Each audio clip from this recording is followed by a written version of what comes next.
quiconque connaît augmente sa douleur. Hein? La connaissance est maléfique. Hein? Elle tue. Elle est maléfique, vous voyez les bombes. Oui. Hein? Ça, c'est la connaissance. La création, oui. Hein? Les armes chimiques. Hein?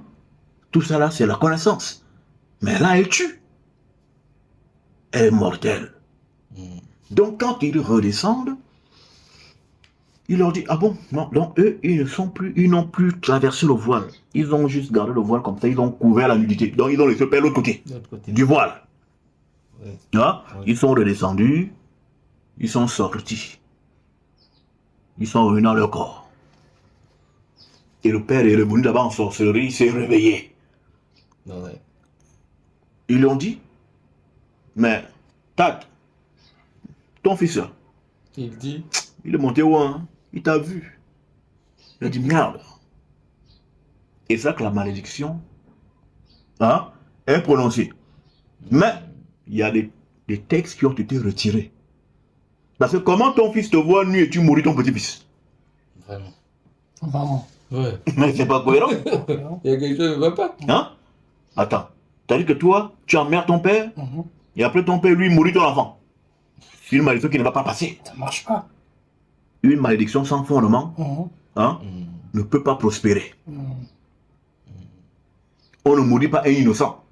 Ces paroles de malédiction vont mourir là. Dès que ça sort, ça meurt là. Parce que lui n'a rien fait. Comment c'est moi qui te vois nu et tu maudis mon enfant? Non. Bien sûr, on ne maudit pas sa propre chair. Les gens ont dit que non, comme c'est son fils, on ne maudit pas la propre chair. Bah, quand il n'y avait pas Canaan, il y avait Couche, le fils aîné de Cam. Il y avait Pout, le troisième fils de Cam. Il y avait Misraïm, Égypte, le deuxième fils de Cam. Pourquoi laisser les trois aînés pour maudire le dernier? Hein? C'est pas cohérent? C'est pas cohérent. Il y a quelque chose qui manque au milieu là. Oui, au moins, c'est l'aîné qui peut prendre les maléfices du père.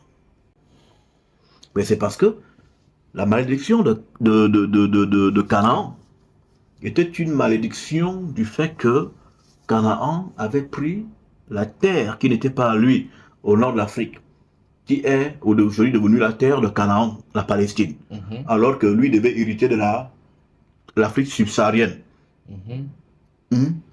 Parce qu'ici on est à Canaan, hein. Ici c'est Canaan, l'Afrique subsaharienne. On est à Canaan, le vrai Canaan. Le vrai Canaan. Ce qui fait que, vu que Canaan, un Canaan, celui qui marche, le thème Canaan veut dire le marchand, celui qui marche, un Canaan, allons-y, marchons. Donc il a accaparé la terre au au nord. C'est là que un Cam, Couche, Misraïm, Pout, ils l'ont maudit. Son propre père et ses frères l'ont maudit. Donc comme toi tu es un internationaliste, tu seras maudit. C'est là qui vient la malédiction de Canaan. Et Canaan, je l'ai enseigné, est le père des Blancs. Oui. Parce que les Blancs sont les Canites. C'est ce qu'on ne vous enseigne pas. En même temps qu'ils sont Yaphétites parce qu'ils sont ce sont les métis. Ils sont mélangés. Ils ont plein d'identités en eux. Mais ils sont, à la base, c'est les Canites. Hein? Ouais. Descendants de Canaan. Le fils de Canaan a épousé une femme des grottes. Une néandertalienne.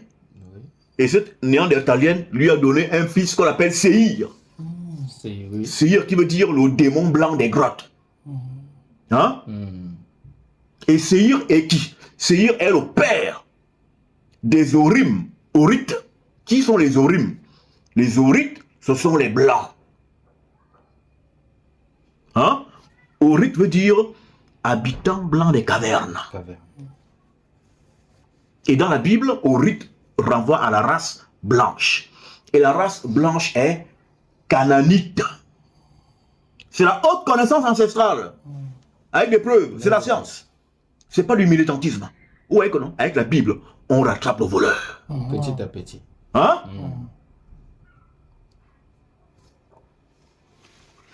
Et donc, Séhir est le père des Horites, les caverneux, les cochons blancs, les démons blancs des grottes. Et c'est auprès de Séhir qu'est parti Ésaü, qui était jumeau de Jacob. Jacob. Lui, il était albinos, Esau était albinos. Jacob était noir, comme nous sommes ici, noir comme la nuit. C'est pourquoi, dans Genèse 25-25, le premier sortit tout roux. Roux, c'est albinos. Albinos. Oui.